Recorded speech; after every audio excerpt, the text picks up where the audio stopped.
नमस्कार सभी को, मेरा नाम है अशोक बीरा द एडवोकेट और मैं आप सभी के लिए लीगल एडवाइस और वीडियोस अपलोड करता हूं, जो कि आप सब उसको लाइक करते हैं, पसंद करते हैं, शेयर करते हैं और सब्सक्राइब भी करते हैं। और अब तक अगर आपने इस चैनल को सब्सक्राइब नहीं किया, तुरंत लाल रंग का बटन दबाइए और दूसरे लोगों तक भी जानकारी को जरूर शेयर करिएगा। देखिए, आज के समय में मैं ये समझता हूँ कि मेरे पास बहुत सारे फ़ोन कॉल्स आते हैं। कुछ महिलाएं भी करती हैं, कुछ पति भी करते हैं। कहीं न कहीं यही चीज़ शिकायत आती है पतियों की कि सर, मेरी तो कोई गलती नहीं है, मेरे पे झूठा मेरी पत्नी ने केस कर दिया, 498 कर दिया और मेंटेनेंस कर दिया, डीवीए कर दिया, ऐसे कई प्रकार के केस जो है मेरे ऊपर कर दिए हैं और अब मेरे को परेशान किया जा रहा है। मेरी बीवी मेरे घर नहीं है, अब मेरे परिवार में बहुत ज़्यादा कलेश है वगैरह है, ये सब कुछ चीज़ें होती हैं। और ऐसी जब बहुत सारे प्रॉब्लम बताते हैं, पूरी प्रॉब्लम बताते हैं, तो फिर मेरा भी एक सवाल रहता है उनसे कि क्या अब आप अपनी पत्नी के साथ रहना चाहते हैं? तो जवाब ये था सर कि अब सामाजिक रूप से ही बहुत ज़्यादा मेरा अपमान कर दिया है, बहुत ज़्यादा मुझे मतलब लज्जित कर दिया है। अब मैं उसके साथ में नहीं रहना चाहता, ना मैं उसको रखना चाहता हूँ। अब ये रास्ता बताएँ कि अब मैं उससे कैसे छुटकारा पा सकता हूँ, जिसमें कि मुझे 100% सक्सेस मिले? ये आपका एक सवाल रहता है। अरे, ऐसे बहुत सारे पति हैं जो अपनी मतलब पत्नी से परेशान हैं और परेशानी के साथ-साथ में चाहते हैं कि अब वो रिश्ता टूट ही जाए तब भी ठीक है, क्योंकि अब वो सहन नहीं होता। तो आज मेरा वीडियो उन्हीं लोगों के लिए है जो अपनी पत्नी से बहुत ज़्यादा परेशान हैं और वो चाहते हैं कि अपना जीवन अब उस व्यक्ति के साथ नहीं काटें। सबसे पहले तो मैं आपको ये कहना चाहूँगा कि अगर आपकी पत्नी के साथ छोटी-मोटी लड़ाई-झगड़ा है, छोटी-मोटी का मतलब कि जैसे सिर्फ़ गाली-गलौच हो गए, पत्नी झगड़ा करके चली गई या सिर्फ़ सिर्फ़ आपकी शिकायत करी है और ज़्यादा आगे कुछ नहीं हुआ है। अगर ऐसी चीज़ों के बावजूद भी अगर कहीं न कहीं कोई गुंजाइश है आप दोनों में बनने की या दोनों को एक साथ में रहने की, तो आप पूरा कोशिश कर लीजिए आप एक-दूसरे के साथ रहने के लिए। और जब आप इन सब चीज़ों में फ़ेल हो जाएँ, बार-बार आप कोशिश करें, बार-बार फ़ेल हो जाएँ या फिर बार-बार अपनी आप पत्नी को बुला लिया है और फिर वो उसके बावजूद फिर दोबारा से वही रूप आपकी पत्नी दिखाई देती है, तो आप उस पत्नी को फिर भूल ही जाइए। और अगर वो अपनी हरकतों से बाज नहीं आ रही है या फिर उसका किसी और के साथ अफ़ेयर है, आपने लाख समझा लिया उसको, क्योंकि समझाना ही बहुत ज़रूरी है। कभी भी ऐसा होता है कि इंसान जब अकेलापन महसूस करता है, तो वो कहीं न कहीं गलत रास्ते पर भटक भटक जाता है। लेकिन जहाँ पर वो भटक जाता है और आपको समझाने पर समझ जाता है, तो ठीक, नहीं समझता है, तो फिर वो अपना जीवन अपने अलग ही रास्ता बना के जिए, वही अच्छा है। क्योंकि बहुत ज़्यादा अभी आपने सुना होगा कि श्रद्धा और आफ़ताब की जो घटना है, जिसमें कि लड़की के उसने 35 टुकड़े कर दिए थे।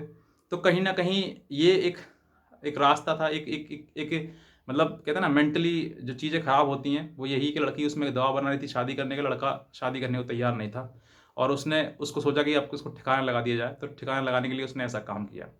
ठीक है? और भी मतलब घटना लगातार चर्चा में है ये। तो ऐसे ज़बरदस्ती किसी प्रकार किसी व्यक्ति पर आप दबावपूर्ण अगर रिश्ता बनाना चाहें तो नहीं बनता है। पति-पत्नी का रिश्ता है वो प्यार का रिश्ता है। संबंध मधुर होने चाहिए। अगर एक-दूसरे में खटास है या पत्नी पति को नहीं चाहती है, पति पत्नी को नहीं चाहता और दोनों पत्नी ज़बरदस्ती कह रही है कि नहीं, नहीं मुझे तो रहना है, मैं चाहे इस पे केस और कर दूँ, तो वो कई प्रकार के उस पर केस कर देती है और दबाव में सोचती है कि मैं इसके साथ में रहूँ। लेकिन ऐसा संभव नहीं है। रिश्ते प्यार से चलते हैं ये, और इसके प्यार के अलावा कोई और रास्ता नहीं है। तो यहाँ पर मैं आपको ये बता रहा हूँ कि अगर आपका प्यारपूर्वक कोई रिश्ता चल रहा है, तो उसको चलाइए, समझ में आ रहा समझिए, नहीं समझ में आ रहा और लग रहा है कि अब इससे अलग ही है ना होना बेहतर है। क्योंकि पत्नियाँ भी आज के टाइम में कम नहीं है, मिसयूज़ दबा के कर रही हैं लॉ का, चाहे वो 498 हो, मेंटेनेंस में हो, डीवी में हो, किसी भी प्रकार से हो, वो किसी भी प्रकार का कोई भी एलिगेशन लगाने में पीछे नहीं हट रही हैं। जहाँ उनको मौका मिल रहा है, वो उसी के एलिगेशन लगा देते हैं और पूरे परिवार को परेशान करके रख देते हैं। तो जहाँ पर आपको लग रहा है कि हाँ, अब जीवन नहीं चल सकता साथ में या फिर हम दोनों रहना चाहते नहीं, एक तो ये है कि आपसी समझौते से आप 13B में तलाक ले लें। और अगर नहीं है, नहीं लगता है कि आप मतलब कि पत्नी नहीं देगी या फिर पति नहीं देगा, तो दोनों में कहीं न कहीं उलझन है, तो फिर आप सेक्शन 13A में आप जा सकते हैं, हिंदू मैरेज एक्ट के, उसके द्वारा आप डाइवोर्स ले सकते हैं। क्योंकि ये रास्ता आपको कुछ समय के लिए बहुत दुःख पहुँचाएगा। क्योंकि दुःख में इंसान जो है, वो ये सोचता है कि मेरा इसके साथ ना छूटे। जो गलती हो गई, उस गलती को मानते नहीं हैं। मान लीजिए, अगर आप मान भी लेते हैं उन गलतियों को, समझ भी लेते हैं कि मेरे से गलती हो गई, तो एक रास्ता होता है समझने का, सुधरने का। अगर उसके बावजूद भी आप नहीं सुधर रहे हैं, गलती पे गलती करे जा रहे हैं, तो इसका मतलब आप सुधर नहीं रहे, आप उनको एन्जॉय कर रहे हैं। और ज़्यादा आप तकलीफ़ों का सामना करवा रहे हैं और खुद भी कर रहे हैं। लेकिन जहाँ पर आपकी नहीं बन पा रही है और दोनों अलग हो रहे हैं, चाहे वो प्यार से या किसी दबाव में मान लीजिए, तो अलग हो रहे हैं तो अलग हो जाइए। क्योंकि अब एक साथ रहना संभव नहीं है। जब स एक साथ संभव नहीं है तो फिर कोई ज़रूरत ऐसे रिश्ते की है नहीं। क्योंकि आज का जीवन का ये रिश्ता एक दिन का नहीं है, पूरे जीवन भर का है। पति-पत्नी का जो संबंध है, वो पूरे जीवन भर का है, उम्र भर का है। ऐसा नहीं है कि एक दिन रिश्ता हुआ, अगले समय पर आप आके फिर खराब कर लिए, फिर सही कर लिए, फिर खराब कर लिए, ऐसा चलता रहेगा, पूरी ज़िंदगी खराब हो जाएगी, नरक हो जाएगी। लेकिन जहाँ पर आपको लगता है कि मेरी ज़िंदगी एक अहम जगह पर है और ये सुधर सकता है तो सुधारने की कोशिश करिए, नहीं सुधर सकता तो पति हो या पत्नी हो, दोनों अलग हो जाइए। और अलग हो जाओगे, आपको कुछ दिक्कत कुछ समय के लिए आएगी, लेकिन एक समय आने पर आपको ज़रूर आपका जीवन जो है वो ठीक हो जाएगा। क्योंकि इस समय पर आपको ऐसा लगता होगा कि यार मेरा जीवन में पता नहीं कोई है नहीं। तो आज नहीं है आपको सहारा देने के लिए, लेकिन हो सकता है कि आने वाले टाइम में आपके लिए कोई मिल जाए। लड़के को भी कोई बेहतर मिल जाएगा ऑप्शन, लड़की को भी कोई बेहतर ऑप्शन मिल जाएगा। लेकिन जहाँ पर अगर आप दोनों लड़ते रहे तो जीवन भर अपना जीवन खराब भी करेंगे और कोई दिक्कत और कोई परेशानी आपको मतलब पूरे जीवन भर परेशानी आएगी। तो ऐसे समय पर जो है वो आपको ज़रूरी है कि अब जो है पूरा रास्ता अलग हो चुका है, तो यहाँ पर आपको डाइवोर्स लेने की बहुत ज़्यादा ज़रूरत है। अब डाइवोर्स के लिए बहुत ज़्यादा लोग ये सोचते हैं कि सर हम डाइवोर्स लें तो उसमें कितना हमें परसेंटेज चांसेस है कि हमें डाइवोर्स मिल ही जाएगा। क्योंकि कहीं न कहीं आपके पास आपको गलत तो हुआ है, लेकिन आपके पास एविडेंस नहीं है कि आप उसको प्रूफ़ कर सकें उसकी क्रूरटी कि उसने उसके द्वारा क्या किया गया है। तो ऐसे समय पर आपके लिए अपने पास आपके पास जो भी एविडेंस हैं, चाहे वो फ़ोटोज़ हैं, व्हाट्सएप चैट है या फिर किसी प्रकार से कोई भी इलेक्ट्रॉनिक एविडेंस है, वो भी एविडेंस। क्योंकि बिना एविडेंस के आप डाइवोर्स लेने जाएँगे तो डाइवोर्स भी आपको ग्रांट नहीं होगा।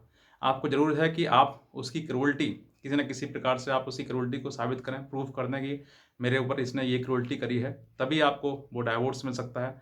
वरना अगर आपके पास डाइवोर्स के लिए कोई ग्राउंड नहीं है, आप क्रूरटी में जा रहे हैं और डाइवोर्स से आपके पास कोई ग्राउंड नहीं है, तो फिर आपको वो डाइवोर्स भी नहीं मिल पाएगा। और फिर आप ना इधर करेंगे ना उधर करेंगे। तो बेहतर है कि आप पहले अपने आप को मतलब कि मेंटली प्रूव करिए, मेंटली आपको अपने आप सपोर्ट करिए कि हाँ, इस तरह की चीज़ें मेरे साथ में हुई हैं, तो मैं इन सब चीज़ों को प्रूव कर सकता हूँ। क्योंकि प्रूव करने के लिए आपको ज़रूरी है कि वो सारा एविडेंस आपके पास होना चाहिए, चाहे वो इलेक्ट्रॉनिक एविडेंस हो, व्हाट्सएप हो या फिर किसी प्रकार से आपके पास में कोई और एविडेंस भी हो सकता है।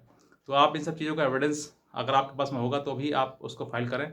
और सेक्शन अगर एक तरफ से मतलब आपका कोई भी म्यूचुअल कॉम्प्रोमाइज़ के आधार पर नहीं हो रहा है, तो आप सेक्शन 13A में हिंदू मैरिज एक्ट के तहत डाइवोर्स का केस फाइल कर सकते हैं, जिससे कि आप अपनी पत्नी से बिल्कुल पूरी तरीके से अलग हो सकते हैं। थोड़ा समय लगेगा, लेकिन हो जाएगा। कुछ पत्नी ये सोचती है कि मैं डाइवोर्स नहीं दूँगी, तो नहीं होगा, ऐसा कुछ नहीं है। आप अप्रोच सिर्फ़ और सिर्फ़ कोर्ट को कर रहे हैं, ना किसी वाइफ़ को। तो आप कोर्ट को अप्रोच करिए, अगर कोर्ट को लगता है कि वाक़ई इसकी इनके साथ में क्रूरल्टी हो रही है और काफ़ी समय से भी पत्नी दूर रह रही है, तो आप उसके लिए आप अपना एक स्ट्रॉन्ग ग्राउंड बनाइए, वो स्ट्रॉन्ग ग्राउंड है। और साथ ही साथ में इसको इन सबको कहते हुए अपना रिट पिटीशन मतलब सेक्शन 13A में फाइल कीजिए, कोर्ट आपको डाइवोर्स ग्रांट करेगा ही करेगा। तो आपको ये समझना है। और भी कोई अगर लगा हमारी लीगल एडवाइस हमसे लेना चाहते हैं तो आप हमारे दिए हुए नंबर पे हमें संपर्क भी कर सकते हैं और हमारी एडवाइस लीगल एडवाइस ले सकते हैं, लेकिन हमारी एडवाइस जो चार्जेबल है।